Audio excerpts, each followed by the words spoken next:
ইন্ডিয়ার ওডেলা নামক এক গ্রামের নতুন বউদের উপর পড়েছিল এক অভিশপ্ত আত্মার নজর। বিয়ের রাতেই সে তাদেরকে ভোগ করে নৃশংসভাবে মেরে ফেলছিল। গ্রামবাসীরা তো আতঙ্কে কারো বিয়ে দেওয়াই বন্ধ করে দেয়। তখনই গ্রামে আসে এক নাগা সন্ন্যাসিনী, যে ছিল অলৌকিক শক্তির অধিকারী। তবে সে কি পারবে তার শক্তি দিয়ে ওই ভয়ঙ্কর আত্মার সাথে লড়াই করতে আর পুরো গ্রামবাসীকে বাঁচাতে, নাকি নিজেই পড়বে ওই অতৃপ্ত আত্মার কবলে? চলুন তাহলে শুরু করা যাক আজকের এই হাড় হিম করা হরর স্টোরি ওডেলা 2।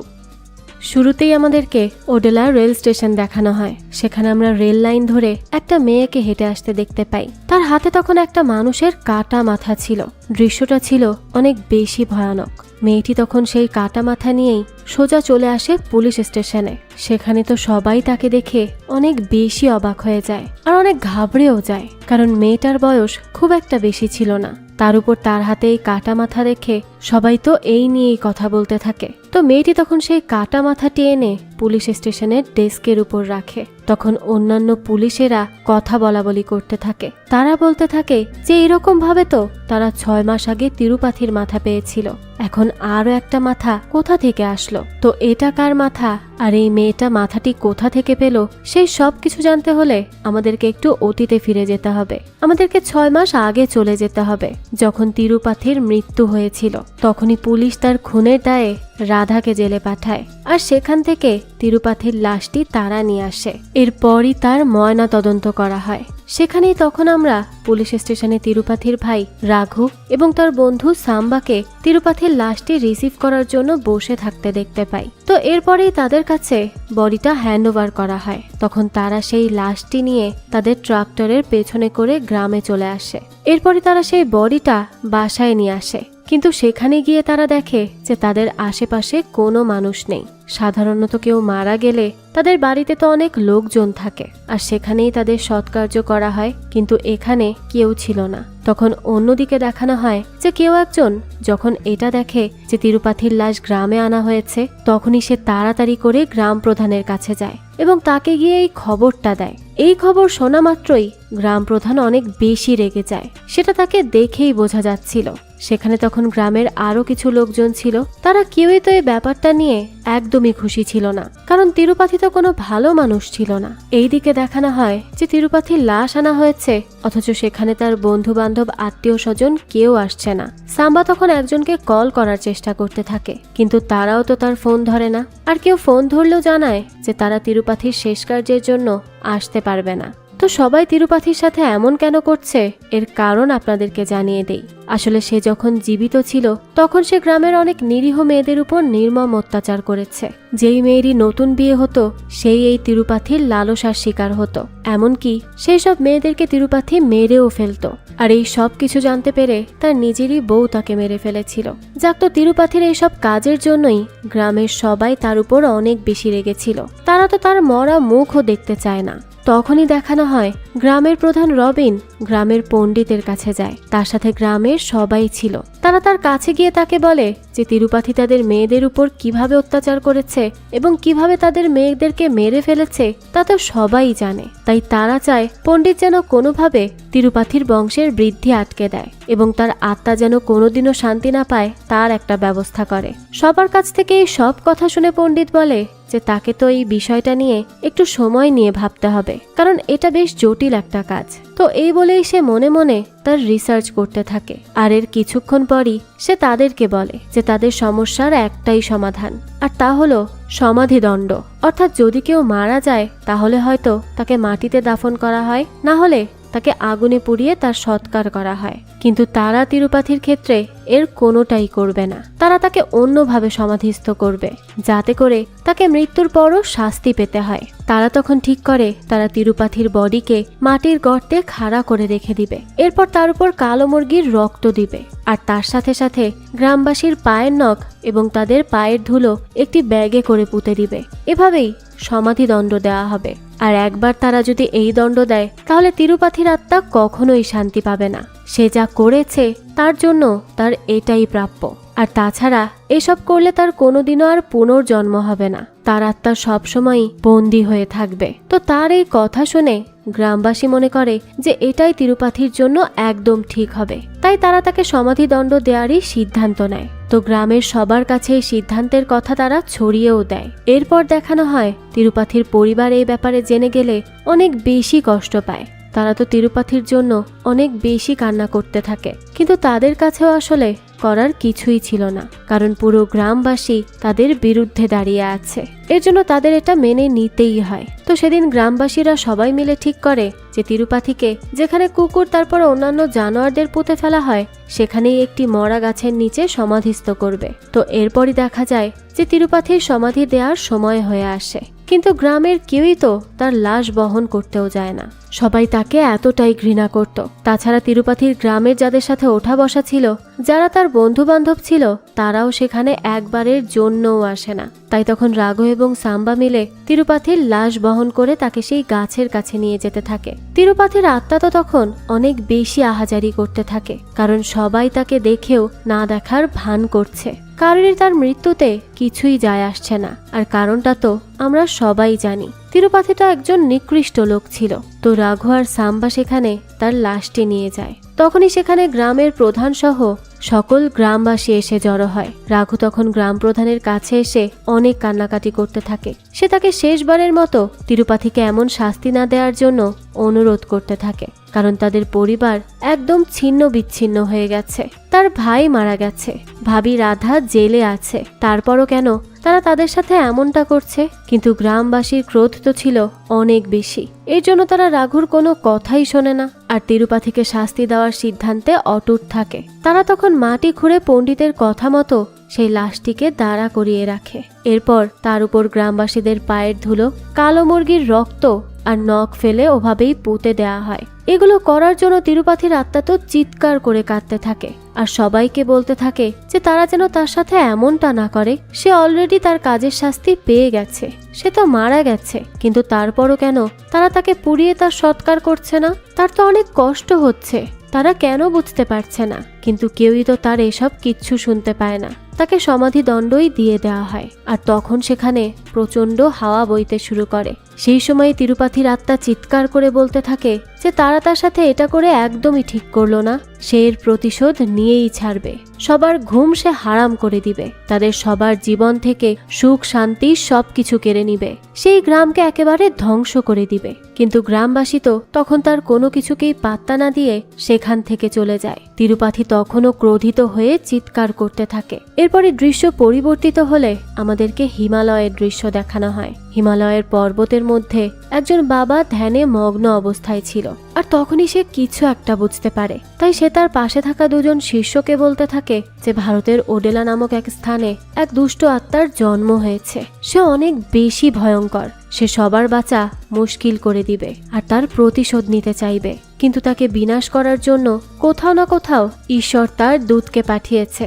এরপরই আমাদেরকে তিরুপাথির সমাধির কিছুদিন পরের দৃশ্য দেখানো হয়। আসলে তিরুপাথির আতঙ্কে তো ওডেলা গ্রামের সবার বিয়ে এতকাল বন্ধ ছিল, কারণ কেউ বিয়ে করলেই তো সে নতুন বউয়ের উপর ঝাঁপিয়ে পড়ত আর তাকে শেষ করে ফেলতো। কিন্তু যেহেতু এখন সে আর বেঁচে নেই, তাই যে যার মতো বিয়ে করতে শুরু করে। তখনই আমাদেরকে গ্রামের একটি বাড়ি দেখানো হয় যেখানে আজ বিয়ে ছিল। তো দেখা যায় সেখানে তো সবাই অনেক বেশি খুশি ছিল, সবাই মিলে একসাথে ভালোভাবে বিয়েটা দিনের মধ্যেই সম্পন্ন করে ফেলে। কিন্তু তখনই সেখানে থাকা কিছু লোক বলতে থাকে যে তিরুপাথি মারা গেলেও তার আত্মার ছায়া এখনো তাদের উপর থেকে যায়নি। তাই সে ভয় পাচ্ছে এটা ভেবে যে এই বিয়েতে আবার তিরুপাথির বদ নজর না পড়ে যায়। যাক, তো এর পরই দেখানো হয় যে দুপুরের মধ্যেই বিয়ে শেষ হয়। কিন্তু যে পণ্ডিতের সেখানে যাওয়ার কথা ছিল সে সেখানে যেতে না পারায় রাতের বেলা যেতে থাকে। সে সাইকেল চালিয়ে সেদিকেই যাচ্ছিল, কিন্তু তখনই সে তিরুপাথিকে যেই গাছের নিচে পুঁতে ফেলা হয়েছিল সেখানে কিছু ছেলেকে বসে আড্ডা দিতে আর ড্রিঙ্ক করতে দেখতে পায়। তখন সেই ছেলেগুলো তাদের সাথে পণ্ডিতকেও এসে জয়েন করতে বলতে থাকে। পণ্ডিতও তখন সুযোগ বুঝে তাদের সাথে বসে ড্রিঙ্ক করতে থাকে। সেখানেই আমরা একটা ছেলেকে দেখতে পাই, তার নাম সোম। তো এই সোম আজ যে মেয়েটির বিয়ে হয়েছে তাকে অনেক বেশি ভালোবাসতো। সে এতদিন মেয়েটিকে দেখে রেখেছে আর তাকে আগলে রেখেছে। কিন্তু আজ সে অন্য একজনের বউ হয়ে গেছে। এটা সে কিছুতেই মেনে নিতে পারছিল না। তাই সে বলতে থাকে যে গাছ লাগিয়ে সে এতদিন পাহারা দিল, এখন সেই গাছের ফল খাবে অন্য একজন। তাই সম তখন অনেক বেশি রেগে যায় আর মাতাল অবস্থায় বলতে থাকে যে সে এটা কিছুতেই মেনে নিবে না, সে ওই মেয়েটিকে শারীরিক নির্যাতন করেই ছাড়বে। আর সে সবাইকে এটাই বলবে যে তিরুপাথির আত্মা তার উপর ভর করেছিল, সে কিছু করেনি, এই বলেই সে পার পেয়ে যাবে। তখনই সমর এইসব উল্টোপাল্টা কথা শুনে সেখান থেকে চলে যেতে থাকে পণ্ডিত। কিন্তু পণ্ডিতের ড্রিঙ্ক করার কারণে হঠাৎই তার ন্যাচারাল কল আসে। এর জন্য সে তখন বাথরুম করতে পাশে যেতে থাকে। কিন্তু যাওয়ার সময় সে সেখানে কিছু মহিলাকে দেখতে পায়। তারা তাদের মাথায় করে খড় নিয়ে যাচ্ছিল। তাদের কারো চেহারাই দেখা যাচ্ছিল না। তো মহিলাদের সেখানে দেখে সে তিরুপাথির সেই গাছের নিচে যায় আর ঠিক তিরুপাথির সমাধির উপরেই সে পি করে। এটা করার পরই সে সেখান থেকে চলে আসতে নেয়, কিন্তু তখনই তার পায়ে একটা কাঁটা ফুটে যায়। আর সে সেই কাঁটা ছাড়িয়ে নিলেই তার পা থেকে কিছুটা রক্ত নিচে সেই মাটির উপর পড়ে আর সোজা চলে যায় তিরুপাথির লাশের উপর। এরপরে একটা হাওয়ার সাথে সাথে তিরুপাথির আত্মা সেখান থেকে মুক্তি পেয়ে যায় আর ভর করে পণ্ডিতের শরীরে। পণ্ডিতের চোখগুলো তো তখন অনেক বেশি অস্বাভাবিক হয়ে যায়, একেবারে লাল বর্ণ হয়ে ওঠে। এরপরই সে তার সাইকেলে করে সেখান থেকে সেই বিয়ে বাড়িতে চলে যায়। সেখানে গেলে নতুন বিয়ে করা বর বউ তার থেকে আশীর্বাদ নেওয়ার জন্য অপেক্ষা করছিল। তারা তার থেকে আশীর্বাদ নিয়ে তারপরই বাসর ঘরে যাবে। তো তারা দুইজন পণ্ডিতের পা ছুঁয়ে তার থেকে আশীর্বাদ নিতে যায়। কিন্তু তখন পণ্ডিতের মধ্যে তো তিরুপাথির আত্মা ছিল, আর তিরুপাথির খারাপ চরিত্র তাকে আর ঠিক থাকতে দেয় না।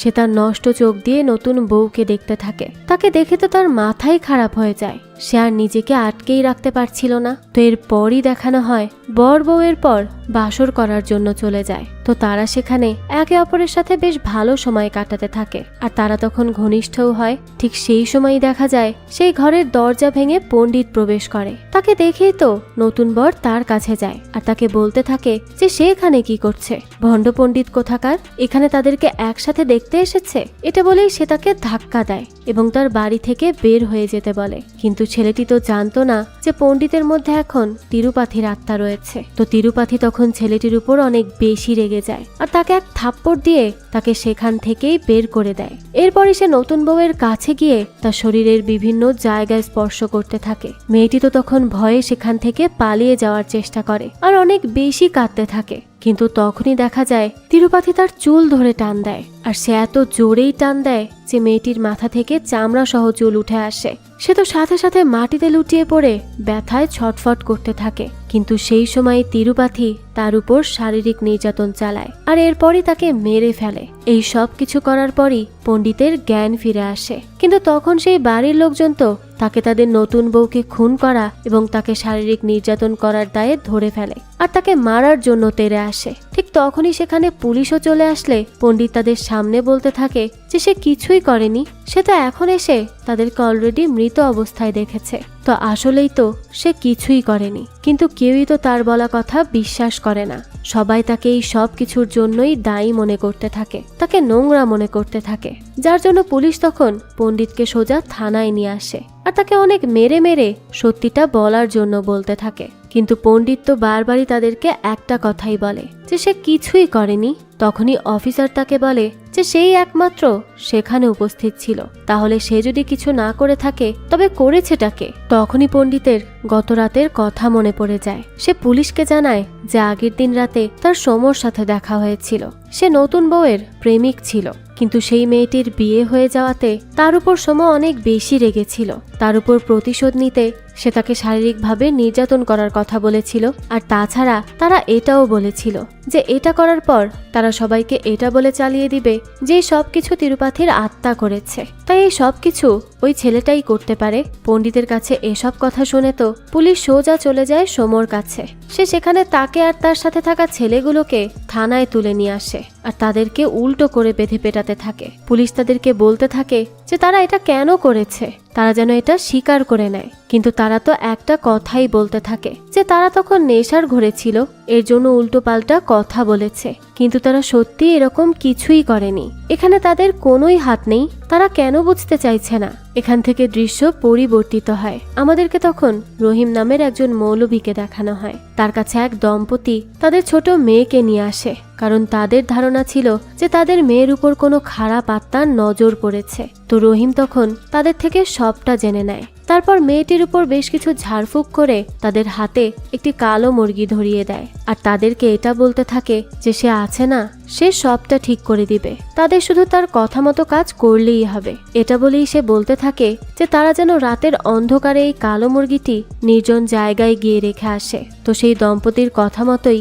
রাতের অন্ধকারে তারা একটি নির্জন জায়গায় যায়, আর সেখানে গিয়ে হুজুরের বলে দেওয়া কথা মতো সেই কালো মুরগির মাথা ছিঁড়ে সেখানে ফেলে সেখান থেকে চলে আসে। তো তারা সেখান থেকে চলে যাওয়ার কিছুক্ষণের মধ্যেই আমরা সেখানে একটি লোককে বাইক নিয়ে আসতে দেখি। তার নাম হলো ভেঙ্কাটেশ। তো ভেঙ্কাটেশ সেখান থেকে যাওয়ার সময় যেই দৃশ্য দেখতে পায় তা সে স্বপ্নতেও কখনো কল্পনা করতে পারেনি। সে লক্ষ্য করে যে সেখানে ধুলোবালি এবং পাতা মোড়ানো কিছু একটা ওই ফেলে যাওয়া মুরগিটিকে ছিঁড়ে ছিঁড়ে খাচ্ছে, যা দেখে ভেঙ্কাটেশ খুব ভালো করেই বুঝতে পারে যে এটা তিরুপাথির আত্মা। তাই সে চুপচাপ সেখান থেকে তার বাড়ি ফিরে আসে। দৃশ্য চলে যায় পরদিন সকালবেলা। তখনই ভেঙ্কাটেশ রহিমের সাথে দেখা করে আর তাকে এই বিষয়ে খুলে বলে। তো তার মুখ থেকে এই সব কথা জানার পর রহিম তো অনেকটা চিন্তায় পড়ে যায়। তো ভেঙ্কাটেশ আসলে চায়ের দোকানে বসে এগুলো বলছিল। তো তখন গ্রামের অন্যরা শুনে বলতে থাকে যে মাত্রই এক নববধূর সাথে এত খারাপ একটি ঘটনা ঘটে গেছে, এখন আবার এই ঘটনা। তারা সবাই তো এই নিয়ে অনেক বেশি চিন্তিত হয়ে পড়ে, তাই এসব নিয়েই কথা বলতে থাকে। তখনই সেখানে রেপ্তি নামের একটা লোক চলে আসে। সে এসেই রহিমের কাছে তার মেয়ের বিয়ের কার্ডটা দেয়, কিন্তু রহিম তখন তাকে বলতে থাকে যে গ্রামে এমনিতেই এই কয়দিনে অনেক কিছু হচ্ছে, তার মধ্যে আবার এই বিয়ের অনুষ্ঠান করা তার মনে হয় না যে ঠিক হবে। কিন্তু রেপ্তি তখন তাদের বলতে থাকে যে আরে সে পণ্ডিত তো সবসময় নেশা করে বেড়ায়, সেই রাতেও মনে হয় নেশা টেশা করে তারপর এমনটা করেছে, সে তো তার মেয়ের বিয়ে দিবেই দিবে, তার এসবে ভয় নেই। কিন্তু রহিমের যদি অনেক বেশি ভয় লেগে থাকে তাহলে তার বিয়েতে আসতে হবে না। এই বলেই রেপ্তি সেখান থেকে চলে যায়। রহিম তখন কি করবে কিছুই বুঝতে পারে না। তো এরপরই আমাদেরকে রাতের দৃশ্য দেখানো হয়। আমরা তিরুপাথির সমাধির পাশে একটা সাইকেল দেখতে পাই। এই সাইকেলটি নিয়ে তিরুপাথি পুরো ওডেলাতে ঘুরে বেড়াতো। আজও তিরুপাথির আত্মা সেই সাইকেল নিয়ে পুরো ওডেলাতে ঘুরে বেড়ায়। এর পরদিনই আমাদেরকে তিরুপাথির মা, বোন আর ভাইকে দেখানো হয়। তারা সবাই মিলে তিরুপাথির সমাধির কাছে যায়। সেখানে তারা তার জন্য খাবার নিয়ে এসেছিল। তিরুপাথি বেঁচে থাকতে মূলত যেসব খাবার পছন্দ করত সেই সব খাবার তারা সেখানে আনে, যাতে করে এই খাবারগুলো খেয়ে তিরুপাথির আত্মা কিছুটা শান্তি পেতে পারে। তো তারা খাবারগুলো সেই সমাধির উপর রেখে দিয়ে সেখান থেকে চলে যেতে থাকে। কিন্তু তখনই রঘু সেখানে তিরুপাথির সাইকেলটিকে দেখতে পেয়ে সেটিকেও তাদের সাথে করে নিয়ে যায়। তো তারা সেখান থেকে চলে যাওয়ার পরপরই তিরুপাথির আত্মা এসে সেখানে থাকা সব খাবারগুলো খেয়ে নেয়। এখান থেকে এই দৃশ্য পরিবর্তিত হয় আর আমাদেরকে রেপ্তির মেয়ের বিয়েতে নিয়ে যাওয়া হয়। আজ রেপ্তির একমাত্র মেয়ের বিয়ে ছিল, তাই সে খুবই ধুমধাম করে তার বিয়ে দিতে থাকে। আর তাছাড়া রেপ্তি একজন চেয়ারপারসন ছিল এবং তার পার্টি এখন ক্ষমতাতে ছিল। তো রেপ্তি সেখানে তার অপোজিশনকেও দাওয়াত দেয়। সেই অপোজিশনের মধ্যে গ্রাম প্রধানও ছিল। গ্রাম প্রধান তো সেখানে এসে খেয়ে দিয়ে মাত্র 161 টাকা উপহার হিসেবে দেয়, যার জন্য সেখানে থাকা সবাই তো এটা নিয়ে অনেক হাসাহাসি করতে থাকে। যার জন্য তখন প্রধান সবার উদ্দেশ্যে বলতে থাকে যে তার মেয়ের বিয়েতে যখন সে রেপ্তিকে দাওয়াত দিয়েছিল তখন রেপ্তিও শুধু 161 টাকাই দিয়েছিল। এর জন্য সে সেই সমপরিমাণ টাকা দিয়েই ঋণটি শোধ করে দিল। তো তখন এই কথা শুনে তো রেপ্তি সেখানে আসে আর সেখানে সবার মধ্যেই এক কথা দুই কথায় তাদের মধ্যে কথা কাটাকাটি শুরু হয়ে যায়। আর এই কথা কাটাকাটি গড়িয়ে দুই পার্টির মধ্যেই চলে আসে। একজন আরেকজনের পার্টি নিয়ে কথা বলতে থাকে, কারণ গ্রাম প্রধানের পার্টি এখন ক্ষমতায় ছিল না। তো গ্রাম প্রধান তার পার্টিকে অনেক বেশি শ্রদ্ধা করত, এর জন্য সে তার পার্টিকে নিয়ে উল্টোপাল্টা কথা সহ্যই করতে পারে না। তাই তাদের এই কথা গড়িয়ে হাতাহাতির মধ্যে চলে যায়। এর মাঝেই সেখানে গ্রাম প্রধানের মেয়ের বিয়ের কথা উঠে আসে। গ্রাম প্রধানের মেয়েকেও বিয়ের রাতে তিরুপাথি শারীরিক নির্যাতন করেছিল, তারপর তাকে মেরেও ফেলেছিল। তো এই কথা রেপ্তি সেখানে তুললে গ্রাম প্রধান আরো অনেক বেশি রেগে যায় আর সে তখন রেবতীকে বলতে থাকে যে তার মেয়ের থেকেও ভয়াবহ মৃত্যু হবে রেবতীর মেয়ের। এভাবেই অভিশাপ দিয়ে সে সেখান থেকে চলে যায়। এরপরই দৃশ্য চলে যায় রাতের বেলা। গ্রাম প্রধান তার সহযোগীকে নিয়ে ট্রাক্টরে করে বাসায় ফিরছিল। তখনই পথে তার ন্যাচারাল কল আসে। তখন তো সে তিরুপাথির সেই সমাধির কাছে ছিল। তো এখানে এসে যে সবার কেন এমনটা হয় কে জানে। যাক, তো গ্রাম প্রধান তখন ট্রাক্টর থেকে নেমে ইচ্ছে করেই তিরুপাথির সমাধির কাছে যায়, কারণ সেই তার মেয়ের মৃত্যুর কারণ। তো এই রাগ থেকেই গ্রাম প্রধান সেখানে বসে পি করে। এরপর হাসতে হাসতে বলতে থাকে যে আগে সে যখন বেঁচে ছিল তখন তার ভয়ে সবাই কাঁপত, আর এখন তার এখানে এসে সবাই তাকে অপমান করে, তার উপর বর্জ্য নিষ্কাশন করে। তো এসব বলে কয়ে সে সেখান থেকে চলে যাবে, কিন্তু তখন তার পাটাও কেটে যায়, আর সেই রক্ত গিয়ে পড়ে তিরুপাথির বডির উপর। আর এবারও আগের মতো করে তিরুপাথির আত্মা জেগে ওঠে, আর সে গ্রাম প্রধানের মধ্যে প্রবেশ করে। তিরুপাথির আত্মা তখন গ্রাম প্রধানের মধ্যে প্রবেশ করে তার ট্রাক্টর নিয়ে রেবতীর বাসায় চলে যায়। সেখানে গিয়ে সে দেখতে পায় যে সবাই তো ঘুমিয়ে আছে, কিন্তু সেখানে কোনো রুমে বর কনে নেই। তখনই তিরুপাথির চোখ বর কনেকে খুঁজে বের করে। সে দেখতে পায় বর কনে তো মাঠের মধ্যে মাচার উপর তাদের ফুল সজ্জা করছে, কারণ তারা তাদের এই রাতটিকে স্মরণীয় করে রাখতে চেয়েছিল। কিন্তু তিরুপাথি তো এটা দেখে অনেক খুশি হয়ে যায়,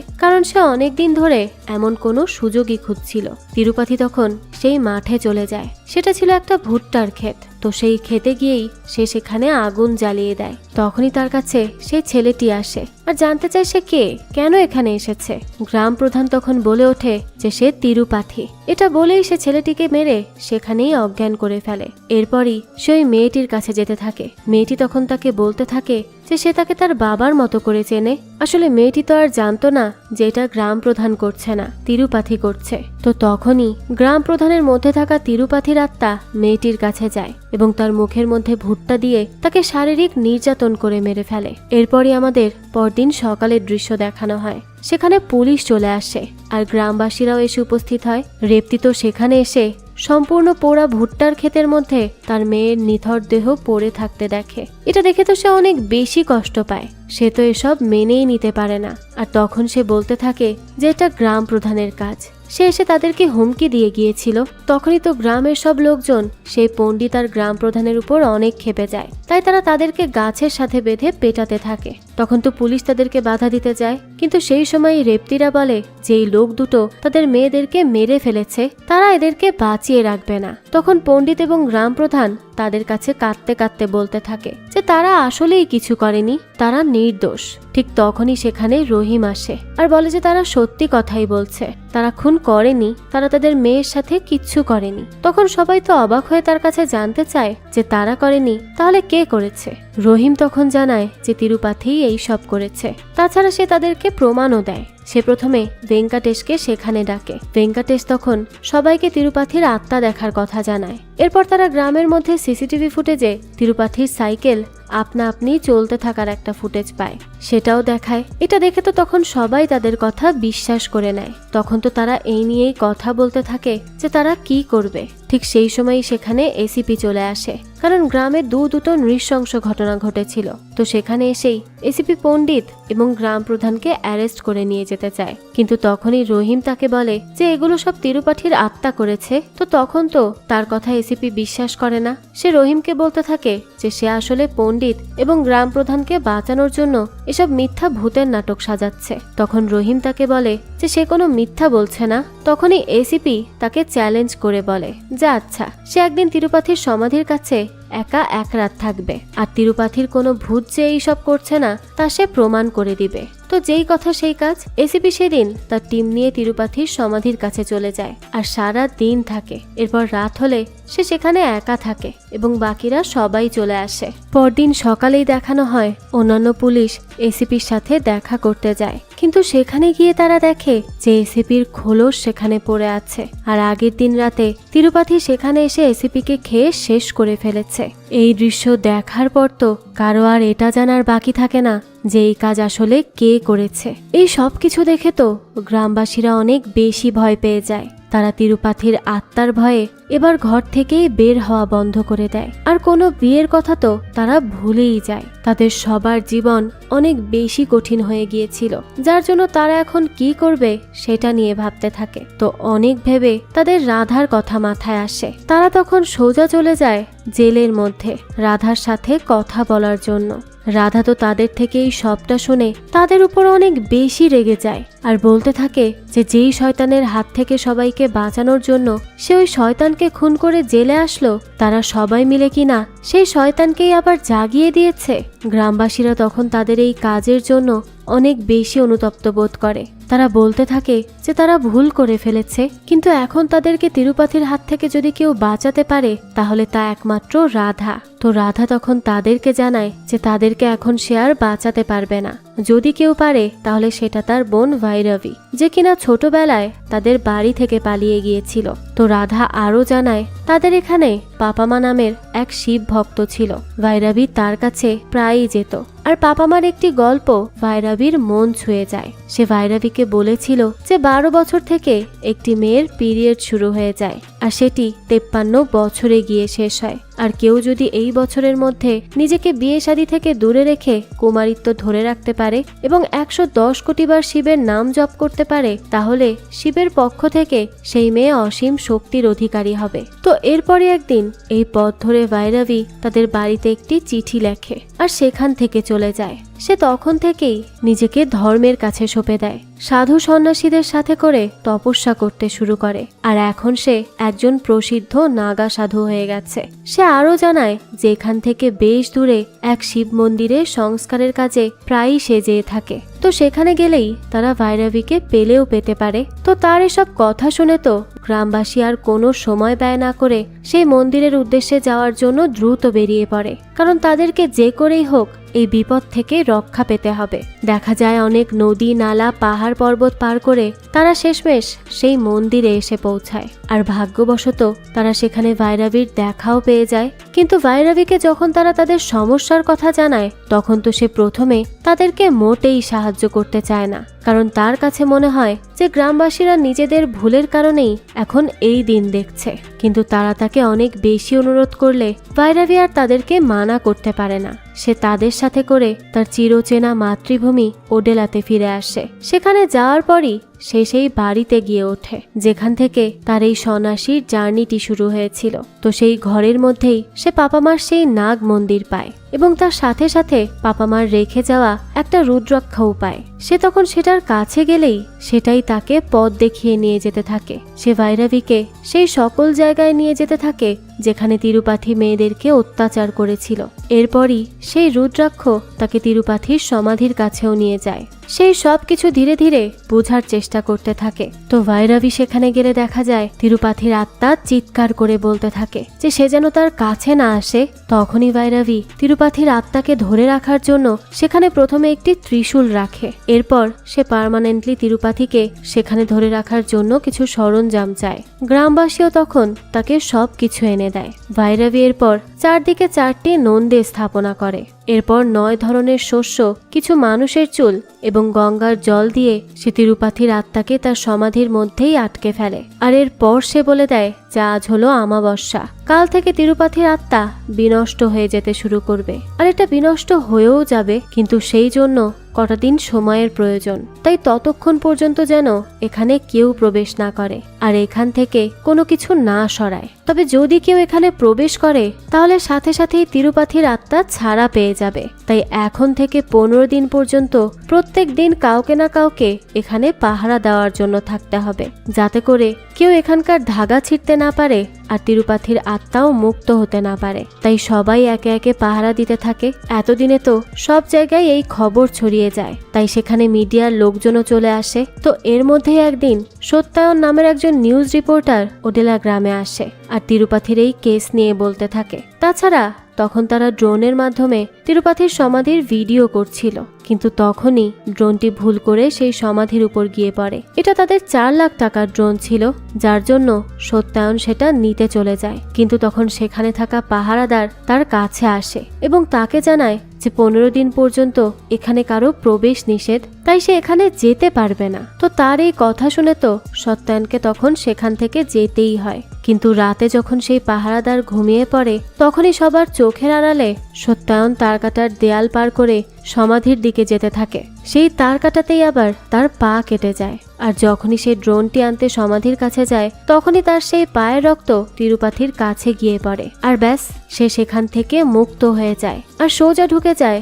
সত্যায়নের শরীরের মধ্যে। এখান থেকেই তিরুপাথি চলে যায় সোজা ভৈরবীর কাছে। ভৈরবী তো তখন গোসল করছিল, তো তাকে এভাবে দেখে তো তিরুপাথি তাকে ভোগ করতে চায়, কিন্তু সেখানে সেই রুদ্রাক্ষী বা নাগ চলে আসে আর সে সেই তিরুপাথিকে ভেতরে যেতে দেয় না। সে তার সাথে একভাবে ফাইট করতে থাকে। এরপরই নাগটি তাকে তাড়া করতে করতে সোজা নিয়ে আসে তার সমাধির কাছে। সেই সময় সেখানে ভৈরবীও চলে আসে। তখনই তিরুপাথি বুঝতে পারে যে তাকে আটকে রাখার চেষ্টা ভৈরবী করেছিল।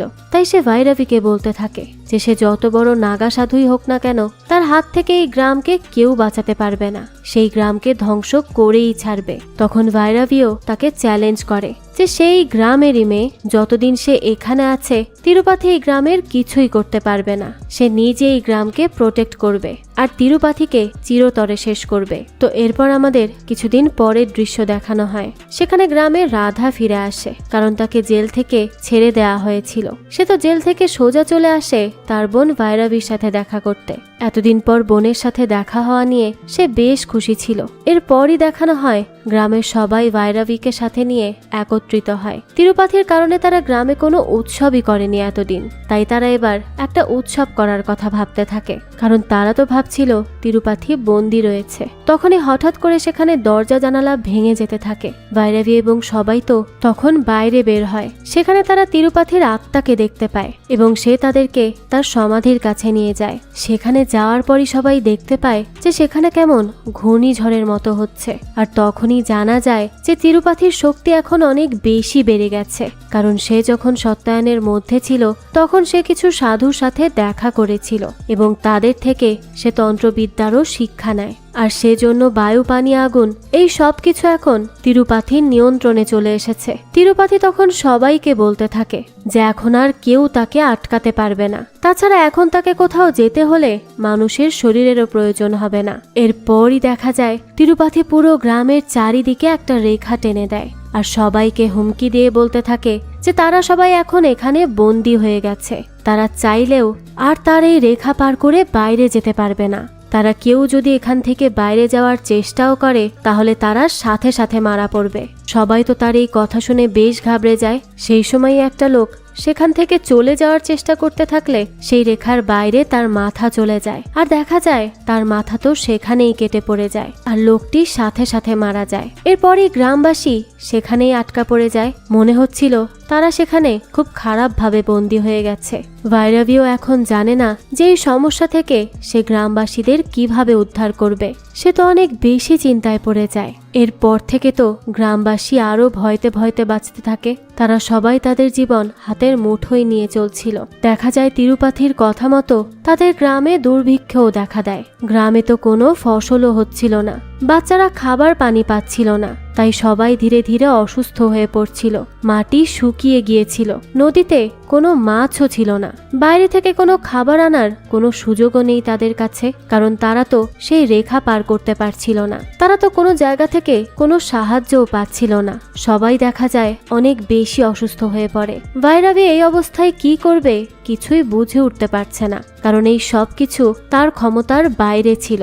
কিন্তু সে তিরুপাঠিকে পরাস্ত করতে পারবে যখন তার পাপা মার বলা কথা মতো শিবের নাম জপ করার লক্ষ্য পূরণ হবে, এবং সেটি পূরণ হতে তো তার আর মাত্র 1000 বারই বাকি ছিল। তাই ভৈরবী আর কোনো সময় নষ্ট করে না, সে সব সময় তা পাঠ করতেই থাকে। এরপরই একদিন দেখানো হয় যে গ্রামের একটি বাচ্চা মেয়ে অনেক বেশি অসুস্থ হয়ে পড়ে। তখনই তার বাবা মা কাঁদতে কাঁদতে ভৈরবীর কাছে ছুটে আসে এবং তাকে বলতে থাকে যে তাদের গ্রামে কোনো হাসপাতাল নেই, তাদেরকে বাইরে যেতে হবে, তাদের মেয়েকে বাঁচাতে হবে। এখন তারা যদি এখান থেকে বের হতে চায় তাহলে একমাত্র ভৈরবী তাদেরকে সাহায্য করতে পারবে। তখন ভৈরবী কিছুক্ষণ ভেবে তাদের জানায় যে তাদেরকে এখন একমাত্র বাঁচাতে পারবে রাধা, কারণ ভৈরবীর মতে বিবাহর বন্ধন হলো সবচেয়ে অটুট বন্ধন। তাই সেই কাজে রাধাকেই কাজে লাগানোর প্ল্যান করে। সে রাধাকে বলে যে তিরুপাথি তাকে যেভাবে সাজতে দেখতে পছন্দ করত সে যেন সেভাবেই সেজেগুজে তিরুপাথির সমাধির কাছে যায়, আর তার কথা দিয়ে তিরুপাথির মাইন্ড ডাইভার্ট করার চেষ্টা করে। তার কথা মতো রাধা ঠিক তাই করতে থাকে। সে তার কথায় তিরুপাথিকে ভুলিয়ে রাখে, আর অন্যদিকে ভৈরবী গ্রামের মাইকে তন্ত্রমন্ত্র পাঠ করতে করতে তিরুপাথির রেখার ক্ষমতা কমানোর চেষ্টা করতে থাকে। কিন্তু দেখা যায় তখনই আবহাওয়া খারাপ হয়ে আসলে হঠাৎই গ্রামের কারেন্ট চলে যায়, আর এর জন্য মাইকও বন্ধ হয়ে যায়, যার কারণে তখন তিরুপাথির জ্ঞান ফিরে আসে। সে খুব ভালো করেই বুঝতে পারে যে রাধাকে তার কাছে পাঠানো হয়েছিল তাকে ভুলিয়ে রাখার জন্য। এটা জেনেই তো তিরুপাথি অনেক বেশি রেগে যায়, আর তখনই সে সেই অসুস্থ বাচ্চা মেয়েটির শরীরে প্রবেশ করে আর রাধার বডি থেকে মাথা আলাদা করে দেয়। আর এরপর ওই মেয়েটির মাধ্যমে রাধার মাথাটি নিয়ে সে পুলিশ স্টেশনে গিয়েছিল। তার মানে ওই মেয়েটি থানায় যায়নি, থানায় গিয়েছিল তিরুপাথি। এই দৃশ্যটি আমরা গল্পের প্রথমে দেখেছিলাম। মূলত যেভাবে রাধা তিরুপাথিকে খুন করেছিল, তিরুপাথিও আজ রাধাকে সেভাবেই মেরে ফেলে তার বদলা নিল। এরপরই ভৈরবীকে দেখানো হয়। সে তিরুপাথির আত্মার কাছে বারবার অনুরোধ করে বলতে থাকে যে গ্রামবাসী তার সাথে ভুল করেছে, তার জন্য সে তার কাছে ক্ষমা চাচ্ছে, সে তার এই প্রতিশোধ থামিয়ে দিক। কিন্তু তিরুপাথি তখন তাকে বলতে থাকে যে তাকে মেরে ফেলে তার কাজের শাস্তি দেয়া হয়ে গিয়েছিল, তাহলে তার মৃত্যুর পরও তারা তাকে কেন শাস্তি দিতে চাইল? তখন ভৈরবী তাকে আরো অনুরোধ করে, কিন্তু তিরুপাথি তাকে বলে যে সে তার কথা একটা শর্তে মেনে নিবে, আর তার শর্ত হলো যে ভৈরবীকে তার তপস্যা ছেড়ে দিতে হবে এবং তিরুপাথির সাথে বিয়ে করতে হবে। তিরুপাথি তো খুব ভালো করেই জানতো যে ভৈরবী এটা কখনোই করবে না, কিন্তু দেখা যায় ভৈরবী গ্রামবাসীকে বাঁচানোর জন্য এই শর্তে রাজি হয়ে যায়। তো এরপরই ভৈরবী তিরুপাথির জন্য বউ সেজে আসতে যেতে থাকে। তখন গ্রামবাসীরা তো তার জন্য অনেক কষ্ট পাচ্ছিল, তাদের তো ঈশ্বরের উপর থেকে ভরসাই চলে গিয়েছিল। তখন ভৈরবী তাদেরকে হাল ছাড়তে মানা করে এবং বলে যে তারা যেন তাদের মনোবল মজবুত রাখে, উপরে ঈশ্বর আছেন, সে তাদেরকে কখনোই নিরাশ করবেন না। এটা বলেই সে যেতে থাকে, কিন্তু তার আগে সে রহিমকে কিছু একটা ইশারা করে বলে যায়। এরপর দেখানো হয় ভৈরবী তিরুপাথির জন্য সাজতে থাকে, আর মনে মনে সে তখন সেই মন্ত্রই জপ করতে থাকে। তার আর মাত্র 1000 বার মন্ত্র জপ করা বাকি ছিল। অন্যদিকে রহিমকে দেখানো হয়, তার দিকে ভৈরবী ইশারা করে কি বলল তাই সে ভাবতে থাকে। তখন সে এটা নিয়ে ভেঙ্কটেশের সাথে আলোচনা করতে থাকে। তো ভৈরবীর ইশারার কথা ভাবতে ভাবতে সে মুক্তি শব্দটি পায়। তখন সে বুঝতে পারে যে ভৈরবী তাকে মুক্তি নিয়ে কিছু বলেছে, কিন্তু কিসের মুক্তি? অডেলা গ্রামের মুক্তি নাকি তিরুপাথির মুক্তি? রহিম তখন স্পষ্ট বুঝতে পেরে যায় যে ভৈরবী তাকে কি বুঝিয়েছে। এদিকে দেখানো হয় যে তিরুপাথি ভৈরবীকে ভোগ করার জন্য তার কাছে এসেছে, ভৈরবীও তার জন্য প্রস্তুত। আর তখন অন্যদিকে রহিমকে দেখানো হয় সে গ্রামবাসীকে নিয়ে তিরুপাথির সমাধির কাছে যায় এবং সেখান থেকে তার লাশ বের করতে থাকে। তো আবারও আসি তিরুপাথি এবং ভৈরবীর কাছে। তিরুপাথি যখন দেখতে পায় যে ভৈরবী তাকে বাধা দিচ্ছে না বা কিছুই বলছে না, তখনই সে বুঝতে পেরে যায় যে নিশ্চয়ই সে তাকে কোনোভাবে বিনষ্ট করার চেষ্টা করছে। এই জন্য সে ভৈরবীকে নিয়ে গ্রামবাসীর সামনে চলে যায় আর বলতে থাকে যে সে তাকে বদ্ধ ঘরে ভোগ করবে না, তাকে সবার সামনে ভোগ করবে। আর এটা করার সময় যদি এখানে থাকা কেউ তাদের চোখ বন্ধ করেছে তাহলে সে তাদেরকে মেরে ফেলবে। তখনই তিরুপাথি তাকে ভোগ করতেই যাবে, সেই সময়ই সে খেয়াল করে যে ভৈরবী মনে মনে সেই মন্ত্র জপ করছে। এটা দেখেই তো তিরুপাথি অনেক বেশি রেগে যায়। ভৈরবীর আর অল্প কিছু বারই মন্ত্রটি পড়া বাকি ছিল, কিন্তু তিরুপাথি তখন ভৈরবীকে মারতে শুরু করে। আর মারতে মারতে এক পর্যায়ে ভৈরবী সেখানেই অজ্ঞান হয়ে যায় আর রক্তাক্ত অবস্থায় পড়ে থাকে। কেউ তো তার কাছে যাওয়ার সাহসও পাচ্ছিল না। তখনই তিরুপাথি ধ্যান করে পুরো গ্রামবাসীকে শেষ করে দেওয়ার জন্য মন্ত্র পড়তে থাকে। কিন্তু তখন একটি বাচ্চা মেয়ে ভৈরবীর কাছে যায় এবং তার মুখে লাগানো রক্ত নিয়ে সে সেখানে থাকা একটি নন্দীর গায়ে লাগিয়ে দেয়। আর তখনই সেখান থেকে ভৈরবীর মধ্যে শক্তির সঞ্চার ঘটে, যার ফলে তার জ্ঞান ফিরে আসে এবং সে অনেক শক্তিশালী হয়ে ওঠে। তখনই সে হাওয়ায় ভাসতে থাকে এবং তার হাতে অদৃশ্য শক্তির মাধ্যমে ত্রিশূলও চলে আসে। আর তখনই সে সত্যায়নের গায়ে আঘাত করলে তার শরীর থেকে তিরুপাথির আত্মা বের হয়ে যায়। অন্যদিকে তখন দেখানো হয় যে রহিম তিরুপাথির বডিটা পুরো পুড়িয়ে দেয়, আর তখনই তিরুপাথির আত্মা বিনষ্ট হয়ে যায়। সবাই তো এতে খুব খুশি হয়। এর কিছুদিন পরই দেখা যায় ভৈরবীর সেখানের কাজ শেষ হয়ে গিয়েছিল, এজন্য সে সেখান থেকে চলে যায়। কিন্তু এরপর আবারও দেখা যায় যে সবকিছু কেমন অদ্ভুত হতে শুরু করে, আর আবারও গ্রামের মধ্যে সেই তিরুপাথির সাইকেল আপনা আপনি চলতে থাকে। এই দৃশ্যের সাথে এই গল্পটাও এখানেই শেষ হয়ে যায়। তাহলে কি তিরুপাথি আবারও ফিরে এসেছে?